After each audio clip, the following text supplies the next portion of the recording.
사람이 공경에 처했을 때, 구덩이에 빠졌을 때 우리의 문제가 어떻게 해결되는가 하는 그 과정들을 오늘 한번 생각을 해보기를 원합니다.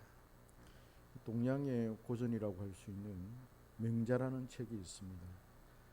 사서삼경에 포함되지요. 대학, 중용, 맹자 이렇게 있는데 거기에 맹자라는 책에 보면은 하늘의 시련이라는 그런 챕터가 나옵니다. 그 책을 제가 좀 내용을 소개를 하려고 하는데요. 서양의 이 소크라테스의 제자 플라톤이라는 사람이 있고, 또 동양에서는 공자의 제자 맹자라는 사람이 이래 있는데, 이 두 사람의 그 시기가 활동하던 시기가 좀 비슷해요. 그래서 이분들은 한쪽은 중국에서, 한쪽은 또 그리스에서, 서양과 동양에서 비슷한 시기에, 비슷한 또 시대에 활동을 하면서 세상을 밝히는 그런 삶을 살았습니다. 두 사람의 이 사상에는 차이가 있지만은 비슷한 부분들도 많습니다. 사람이 태어날 때부터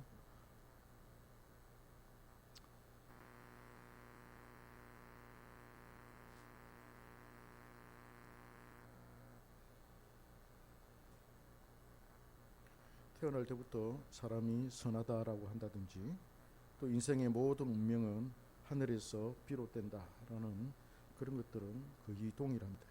하늘이라는 것은 우리가 믿는 아브라함, 또 이삭, 야곱의 하나님, 그런 인격적인 하나님이 아니라 어떤 힘이나 신적인 그런 존재 자체를 의미하지요. 그래서 우리는 이것을 철학자들의 신이다 이렇게 말하기도 합니다. 철학자들도 신을 믿어요. 신의 존재를 인정을 합니다. 맹자라고 하는 이 책, 맹자는 이 하늘에서 사람을 쓰려고 할 때 하늘이 정한 그 사람을 아주 혹독하게 다루면서 크나큰 시련을 주어서 괴롭힌다라는 그런 내용을 기록을 하고 있습니다. 성경에 보면, 신명기에서 보면은 하나님께서 당신의 백성들을 독수리처럼 이렇게 다루신다라는 그런 말이 있지 않습니까? 시련을 준다라는 말처럼. 맹자가 어떻게 그걸 깨달았는지 참 신기하기도 합니다. 자신의 집을 초토화시켜서 오갈 데 없게 만들고, 가족들은 먹을 게 없어서 다른 사람에게 가서 빌어먹게 하고, 육신적으로도 질병을 주어서 괴롭힌다라고 그렇게 말을 합니다. 이승계와 함께 고려를 무너뜨리고 조선을 세운 이 정도전이 이 맹자라는 책을 읽었고, 본인이 이 죽음을 만나기 전에 하늘의 시련을 겪었다고 회고하기도 했습니다. 이분들의 그 신은, 하늘은 우리가 성경에서 말하는 참 하나님이 아니시죠. 그렇지만은 그들은 관념적으로라든지 어떤 쪽으로라든지 신이 있다, 하늘이 있다라는 것을 믿고 있었습니다.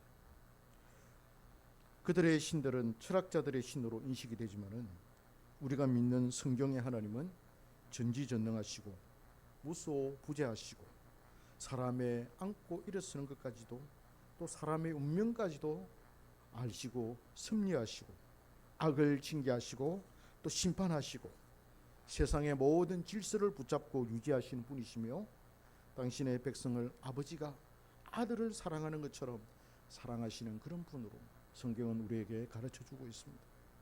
하나님은 아들 예수 그리스도를 통해서 당신이 지으신 피조물을 얼마나 사랑하시는지를 증명해 보이셨습니다. 사랑과 자비와 은혜와 긍휼이 풍성하신 분으로 증명하셨죠. 예수 그리스도는 우리가 당하는 모든 괴로움과 고난과 환난을 다 당하셨습니다.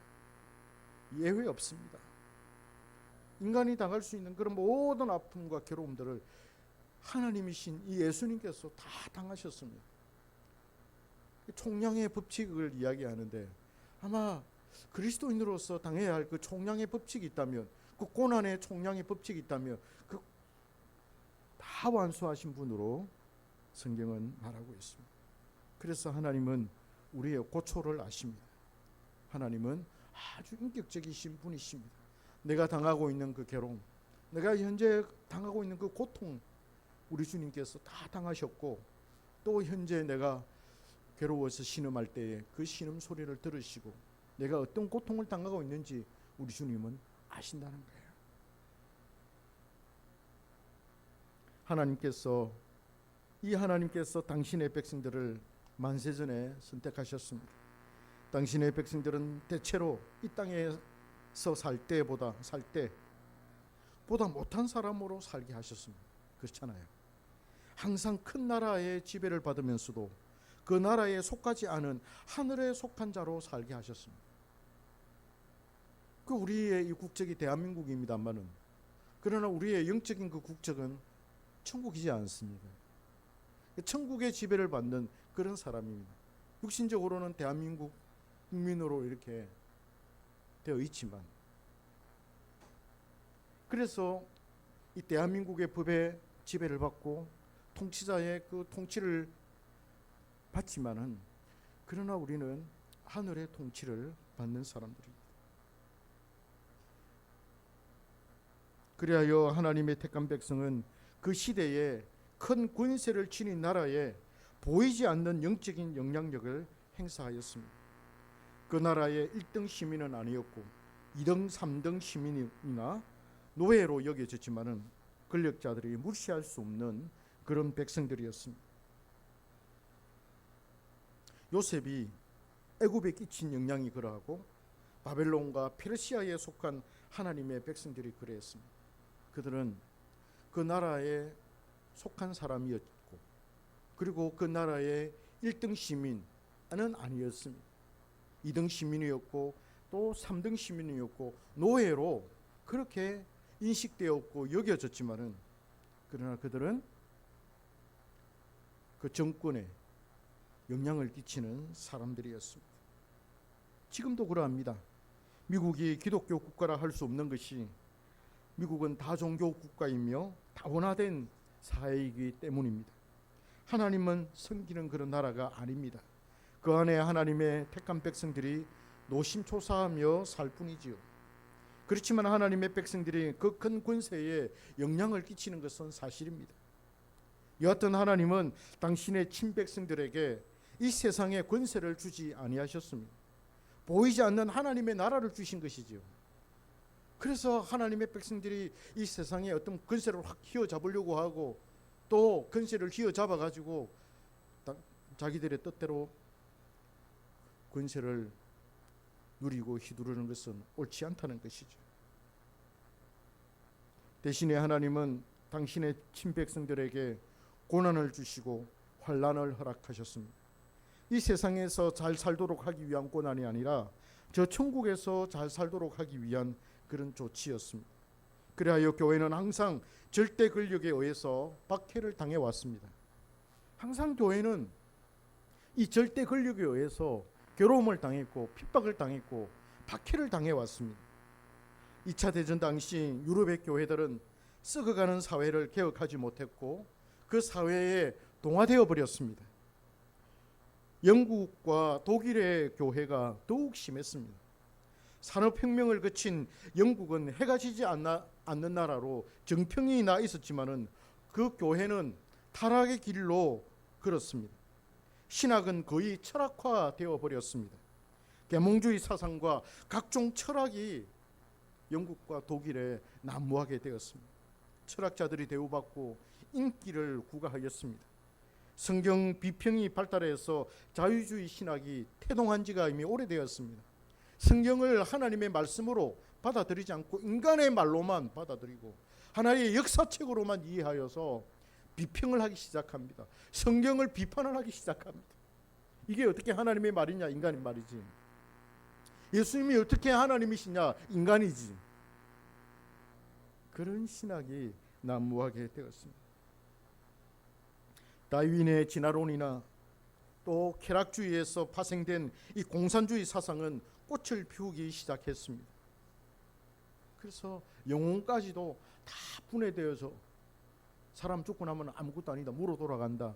그래서 어찌든지 이 세상에서 우리는 행복하게 살아야 된다 라는 것이 쾌락주의이지 않습니까? 거기에서 공산주의, 사회주의 사상이 나온 것입니다. 그래서 교회가 여기에 동화되어져 갔습니다. 독일의 나치는 아예 교회를 흡수해서 자신들의 선전 도구와 실행 도구로 삼았습니다. 그 당시 독일에는 온전한 말씀을 가르치는 개혁파 신학교가 단 한 군데도 없었다고 그 당시에 살았던 신학자들이 회고를 하고 있습니다. 한 군데도 없었다는 거예요. 올바르게 하나님의 말씀을 가르치고 그런 교회를 세우도록, 교회를 인도하도록 가르치는 그런 신학교가 한 군데도 없었다는 거예요. 독일에는.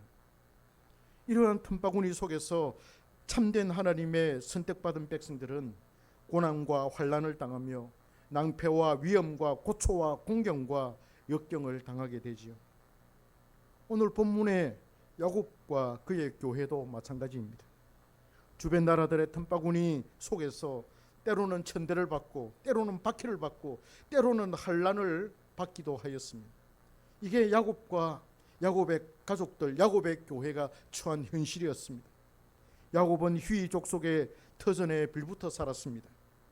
그 족속에 속한 하몰이 통치하는 그 지역에 목축을 하면서 그들과 설린 관계를 가지며 살았습니다. 야곱의 딸 디나가 그 땅을 보러 밖으로 나왔습니다. 구경하러 나왔죠. 하몰의 아들 세겜이 야곱의 딸 디나를 보고 너무 마음에 들어가지고 그냥 강간을 하고 자기 집으로 데려갔습니다. 세겜은 디나를 자신의 아내로 삼아서 야곱과 관계를 맺으면은 그가 가진 모든 재산이 자신의 것이 된다고 생각을 하였습니다. 야곱의 아들들이 이 사실을 알고서 설린 관계를 충해온 세겜에게 할례 받을 것을 요청을 합니다. 너희들이 우리와 관계를 하려면 할례를 받아야 돼. 우리는 할례 받은 민족이기 때문에 너희들도 할례를 받아야 돼. 그렇게 요구를 합니다. 할례를 받지 않으면 관계를 맺을 수 없다면서 강하게 어필을 하니까 자기들도 어쩔 수가 없었지요. 세겜은 디나를 염원한 나머지 자신의 아버지와 백성들을 설득시켜 갑니다. 그들과 관계를 맺으면은 그들의 재산이 우리의 것이 된다라는 것을 백성들 왕에게 이 세겜이라는 사람이 강조를 합니다. 그들은 야곱의 아들들의 요구에 따라서 모든 남자들이 다 할례를 받았습니다. 할례로 인한 고통이 절정에 이르렀을 때 야곱의 아들 레위와 시므온이 군사들을 데리고 세겜을 습격해서 그들을 모조리 죽였습니다. 야곱의 둘째 아들과 셋째 아들이지 않습니까? 르시, 레유, 시므온은 둘째 아들이고 레위는 셋째 아들입니다. 넷째가 유다이지 않습니까? 레아에게서 태어난 이 두 사람이 참 잔인했습니다. 모조리 세겜 사람들을 다 죽여버렸습니다. 야곱이 일생일대의 이제 위기를 겪게 됩니다. 하나님의 백성들이 완전히 몰살당할 그런 공경에 처하게 된 것이죠. 이제 주변에 이제 소문이 퍼져가지고 그 가나안 족속들이 힘을 합쳐서 야곱에게 달려들면은 야곱은 이제 끝장나는 겁니다. 완전히 초토화되어 버리고 야곱의 교회도 아예 사라져 버리는 거예요. 이 땅에서 야곱의 씨앗 족속들 자체가 아예 그냥 다 말라서 없어지는 거예요. 일생일대의 위기를 겪게 되었습니다.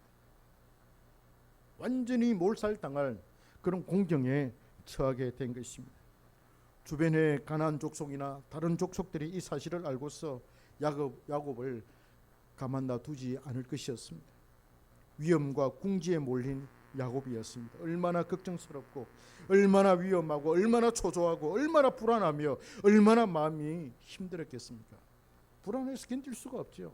저 사람들이 언제 저렇게 힘을 모아가지고 나를 쳐들어올지. 나는 수가 이야기하지 않습니까? 나는 수가 적다. 우리 이제 끝장난다. 우리 이 집안이 완전히 이제 초토화되어질 것이다라고 레위하고 시몬에게 아버지 야곱이 이야기하지 않습니까? 어찌할 거냐? 불러놓고 두 아들을 불러놓고 어찌할 거냐? 수가 있습니까? 방법이 없습니다. 그들과 맞서 싸우면 게임은 뭐 보나마나입니다. 그쪽은 수가 많고 여기는 수가 적은데 어떻게 이기겠습니까? 끝장나는 것입니다. 얼마나 야곱이 괴롭고 힘들었겠습니까? 그러나 결국 야곱은 이 문제를 극복을 합니다. 하나님께서 나타나셨어요. 야곱의 교회를 베델로 올라가라고 명령을 하십니다. 그리고는 주변 나라들에는 두려움을 주셔가지고 야곱을 추격하지 못하게 하나님께서 탁 만들어 주십니다. 야곱은 식소를 이끌고 베델로 올라갈 때 그 가족들이 지닌 모든 우상들을 모아가지고 없애버리고 의복을 옷을 바꿔 입게 하셨습니다. 야곱은 베델로 올라가는 도중에 에브라다라고 하는 그 베들레헴에서 가장 사랑하는 아내 라헬을 잃게 되었습니다. 그런 아픔을 겪었습니다. 라헬이 아들 베냐민을 낳다가 난산으로 목숨을 잃게 된 것이죠. 하나님은 야곱을 아주 적절한 때에 구해 주셨습니다. 그러나 그 적절한 때가 문제입니다. 야곱이 원하는 때나 우리가 원하는 때가 아니라 하나님께서 원하시는 그런 때라는 거예요. 우리는 오늘 야곱이 공경에 빠졌을 때 어떻게 구원되었는지 그 과정을 살펴보고자 합니다. 첫째는 하나님은 야곱을 슬픔과 불안과 염려와 초조와 걱정과 근심 속에 그냥 내버려 두셨다는 거예요. 우리 이걸 명심해야 합니다. 하나님께서 내버려 두셨다. 불안과 염려와 초조와 걱정과 근심 속에 하나님께서 내버려 두셨다는 것입니다. 온전히 그 고통을 당하게 하셨다는 것입니다. 예수님께서 십자가에서 고통을 당하신 것처럼 야곱도 그 고통을 온전히 다 당하게 하셨다는 것입니다. 세겜 사건이 있은 뒤에 곧바로 하나님께서 나타나신 것이 아니었습니다. 우리는 성경을 읽어보면 곧바로 그죠? 34장에서 35장으로 넘으면서 35장 1절에서 하나님이 야곱에게 베델로 올라가라 이렇게 말씀하시는데, 그래서 하나님이 당장 바로 나타나신 것처럼 우리가 느낄 수가 있지만은 그러나 그렇지 않습니다. 35장 1절에 보면은 한글 성경에는 나와 있지는 않습니다. 바로 이제 하나님이 나타나셔서 베드로 올라가라 그렇게 말씀하죠, 그죠? 그러나 원어 성경에는 버라고 하는 아마르라고 하는 그가 말씀하셨다 이렇게 되어 있는데, 그죠? 그 아마르 앞에 버라고 하는 접속사가 있어요. 버라고 하는. 영어 성경에는 이것을 표현을 하고 있어요. and 그리고라는 말과 then 그리고 나서 then. 어떤 성경에는 and라는 말을 붙이고 어떤 성경에는 then이라고 그렇게 해석을 해서 번역을 합니다. 저는 then이 맞다고 봅니다. 그런 뒤에 시간이 지났어라는 의미가 포함이 되어 있다는 거예요. 한참 시간이 지나서 하나님이 야곱에게 나타났다고 해석할 수 있습니다. 칼빈도 이 해석을 따르고 있습니다. 이 해석을 따르고 있습니다. 하나님은 야곱이 극도의 공경에 이를 때까지 그 위로를 연기하셨다는 거예요. 왜 그랬을까요? 요즘 아이들의 부모들처럼 아이가 고통을 겪기 전에 엄마가 슈퍼맨처럼 나타나서 아들의 문제를 해결해 준다고 그럽니다. 그러면 안 될까요? 야곱이 고통을 겪기 전에 하나님이 그냥 탁 나타나가지고 슈퍼맨처럼 나타나가지고 문제를 쫙 해결해 주면 얼마나 멋집니까? 요즘 엄마들이 그런데요. 요즘 부모들은 대학을 다니는 아이의 학교에 전화를 해서 교수님에게 아들의 성적을 따진다고 합니다. 왜 우리 아들은 이렇게 시험을 잘 치는데 성적이 왜 C밖에 안 줍니까? 왜 D밖에 안 줍니까? B밖에 안 줍니까?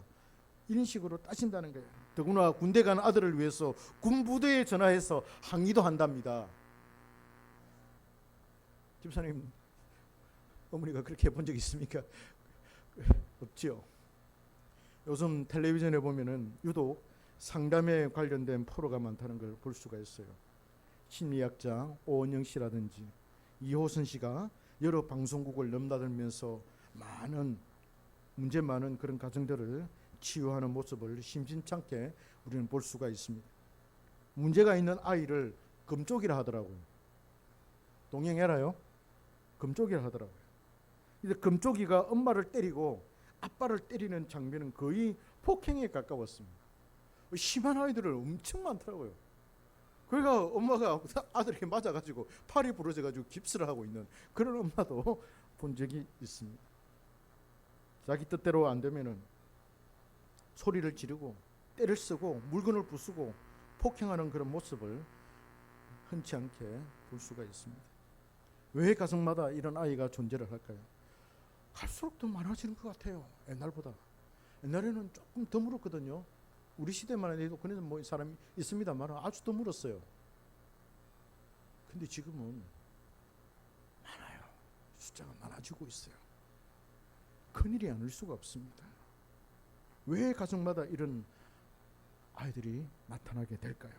물론 유전적인 그런 문제가 있겠지만은 순전히 부모의 문제가 크다. 이 심리학자들의 말에 의하면 부모들의 문제가 더 크다. 이렇게 보고 있습니다. 자신도 그런 분위기 속에서 살다 보니까 자신의 아이들도 그렇게 키운다라는 것이지요. 악의 반복이며 악순환이 계속되는 것입니다. 어찌 보면은 아이에 대한 과잉 보호라 할 수도 있습니다. 옛 사람들의 말을 빌리면은 아이를 오냐오냐하게 키우면 안 된다. 그거는 아이들을 버릇없이 키우는 것이다. 이렇게 말을 합니다. 그래서 만약에 그렇게 키우면 이 아이는 자라서 거의 안하무인이 된다는 것이죠. 그래서 동네 어른들은 그런 아이를 부모를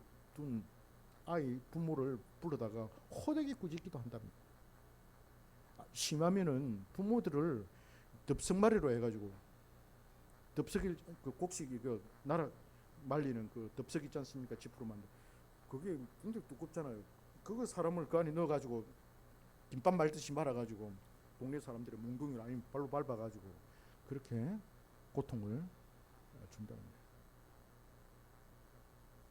옛날에는 그런 거라도 있었지만 요즘에는 부모를 호통치는 그런 게 없어요. 그렇게 했다가는 감옥에 가야 되죠.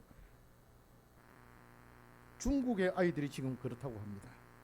소황제로 대우를 받다 보니까 자신이 최고인 줄 안다는 거죠. 중국에는 주는 아예 한 명 준 놓잖아요.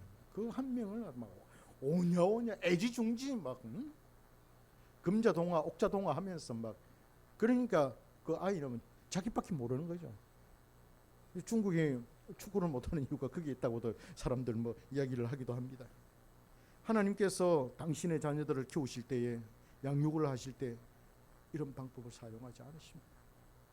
아이가 위급한 순간에 곧바로 찾아오셔서 문제를 쫙 해결해 주시는 그런 분이 아니라는 거예요. 충분히 아픔과 고통과 괴로움과 슬픔과 고초를 당하게끔 내버려 두시는 분이 우리 하나님이십니다. 할렐루야. 나오겠습니까? 왜요? 왜 그럽니까? 인내를 배우게 하는 것입니다. 인내가 곧 성품이 되기 때문입니다. 로마서 5장에서 보면 인내가 연단을 낳는다라고 할 때 그 연단이 바로 영어 성경에는 캐릭터로 나옵니다. 성품이라는 것이죠.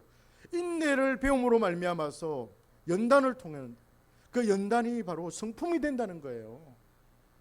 참고 견디는 그런 성품을 갖게 된다는 것입니다. 하나님의 백성이 이런 슬픔과 불안과 염려와 고통 가운데서 인내를 배우고 겸손을 배웁니다. 자신의 비참한 상황 속에서 자신이 아무것도 할 수 없다는 것을 깨닫게 되는 것이죠. 자신의 연약함과 초함과 완악함과 더러움을 깨닫게 되는 것이죠. 자신이 정말 못된 사람이라는 것을 그는 그때 갔어야 인식하고 깨닫게 됩니다. 그전에는 내가 참 괜찮은 사람이야. 그전에는 내가 참 좋은 사람이야. 그전에는 내가 참 똑똑한 사람이야. 지혜 있는 사람이야. 나는 뭐든지 다 할 수 있어. 이렇게 생각했는데 고난을 당하고 고통 가운데 참고 견디면서 나는 정말 못된 사람이야. 나는 정말 완악한 사람이야. 나는 정말 쓸모없는 사람이야. 나는 비참한 사람이야. 라는 것을 스스로 깨닫고 인식하게 된다는 것입니다. 하나님께서 원하는 게 바로 그겁니다. 하나님은 이 순간을 결코 놓치지 않고 최대의 효율을 끌어올리는 그런 교육을 행하십니다. 이때 우리는 하나님의 무심함을 느끼게 되죠. 하나님의 섭리가 아주 잠을 자고 있는 것 같아. 하나님은 아무것도 하지 않으시는 것 같고 주무시는 것 같고 그런 무능력한 그런 분으로 생각하기가 쉽습니다. 부르짖어도 대답이 없습니다. 금식 기도를 하면서 하나님 앞에 매달려도 응답이 없습니다. 답답하지요. 죽을 지경입니다. 모세는 야곱이 얼마나 오랫동안 이런 고통 속에 있었는지는 말하지는 않습니다. 우리가 얼핏 보기에 그런 사건이 있고 난 다음 곧바로 문제가 해결된 것으로 볼 수 있습니다. 그러나 여기에는 꽤나 시간적인 간격이 놓여 있습니다. 그럼에도 불구하고 우리는 하나님의 섭리가 잠자고 있는 것처럼 느껴진다 하더라도 하나님은 우리의 상태를 주시하고 계시며 감시하고 살피고 계신다는 그 사실을 우리는 늘 기억해야 합니다. 할렐루야. 기도해도 안 들어주는 것 같고 그래 하지만 하나님은 늘 그 시선이 우리에게 가 있고 우리를 살피고 계신다는 겁니다. 우리는 하나님께서 문제를 해결해 주실 때까지 참고 견디며 기다려야 합니다. 할렐루야. 두 번째로는 우리가 어느 정도 이런 고통 속에서 연단이 되었다 싶을 때 하나님은 우리를 찾아오십니다. 야곱이 그랬습니다. 야곱은 충분히 슬픔과 괴로움과 불안 속에서 떨었습니다. 자신의 운명과 가족과 교회의 운명이 어찌 될지를 생각하면 밤에 잠이 오지 않을 정도로 극도로 그는 떨었습니다. 불안했습니다. 그런 뒤에 하나님은 야곱에게 딱 나타나셔서 말씀하십니다. 말씀을 주신 것이죠. 무슨 말씀입니까? 야곱아, 베델로 올라가라. 네가 예전에 형 에서를 피해서 바다나람으로 도망을 칠 때 끝에 들녘에서 하나님을 만난 그곳에 가서 제단을 쌓아라. 하나님이 말씀하셨습니다. 이것이 야곱의 문제를 해결해 주는 가장 중요한 대책이었습니다. 하나님은 알고 계셨습니다. 어찌해야 할지를 하나님은 알고 계셨습니다. 야곱이 형 에서를 피해서 바다나람으로 갈 때 그곳에 잠을 설친 그곳에서 꿈에 하나님이 나타나서 사닥다리로 천사들이 오르락내리락 하는 그곳에 가서 제단을 쌓게 하는 것, 그곳이 바로 베델이었습니다. 그는 그곳에서 하나님의 음성을 들었습니다. 내가 너와 함께 할 것이고 너를 안전하게 돌아오게 할 것이며 그 땅을 내게 줄 것이고 너는 큰 족속 큰 나라를 세울 것이라고 그는 그곳에서 그 말씀을 들었습니다. 하나님은 이곳으로 야곱을 인도하셨습니다. 야곱의 문제는 하나님께서 그에게 찾아오셔서 말씀하실 때 해결이 되었습니다. 그는 그것으로 모든 공경에서 벗어나게 되었습니다. 우리가 당한 공경 때문에 충분히 아픔을 겪고 난 뒤에 하나님은 우리에게 찾아오셔서 말씀하실 것입니다. 베델로 올라가라 라고 하신 것처럼 우리에게도 오셔서 우리에게 적절한 말씀을 주실 것입니다. 우리는 날마다 말씀을 먹습니다. 주일마다 예배를 통해서 하나님의 음성을 듣습니다. 그때 어느 순간 어느 때에 주시는 말씀이 있습니다. 물론 우리는 그때에야 비로소 그 문제에 벗어날 수가 있습니다. 우리가 당한 그 문제가 별것 아닌 것으로 여겨지는 것이죠. 그때부터는 하나님의 말씀이 매우 달게 느껴지고 그 말씀을 가까이 해서 그 말씀을 날마다 먹고 힘을 내어서 씩씩하게 살아갑니다. 그렇게 살다 보면 자신이 당했던 그 문제는 어느 순간에 사라지고 없습니다. 자신을 괴롭히던 사람도 어느 때에 딱 사라져버리고 없습니다. 아무리 찾아주고 해도 그 사람들 못 찾습니다. 한번 찾아보십시오. 누가 이기는지 한번 버텨보십시오. 좀 있으면 사라지고 없습니다. 세상 그럴 거예요. 도망가고 없을 겁니다.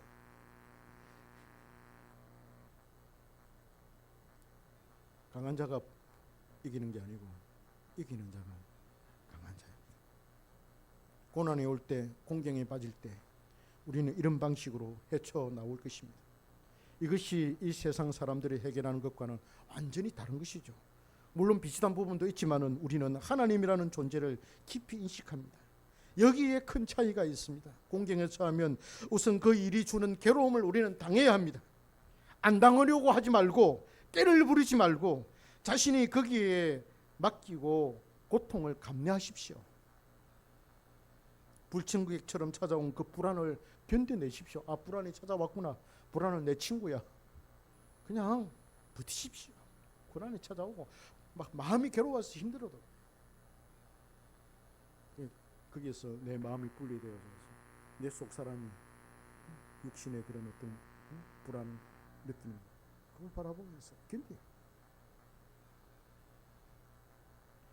그리고는 그것으로 여러분의 마음이 단련되게 하십시오. 거기에서 여러분은 겸손을 배우고 비참함을 배우고 무능을 배우고 주님을 바라보는 법을 배우고 자신의 진면목을 발견하게 될 것입니다. 그런 다음에 주님은 여러분에게 찾아오셔서 말씀을 주실 것입니다. 이렇게 하라 저렇게 하라. 그 말씀으로 여러분의 영혼이 소생케 될 것이고 용기를 얻고 힘을 얻어서 그 문제를 극복하게 될 것입니다. 이것이 주님께서 우리를 다루시는 방식입니다. 이 방법으로 우리의 문제가 해결될 것입니다. 집사님의 문제도 해결되고 우리 한경교회 문제도 이렇게 해결될 것입니다. 참고 견디고 인내합시다.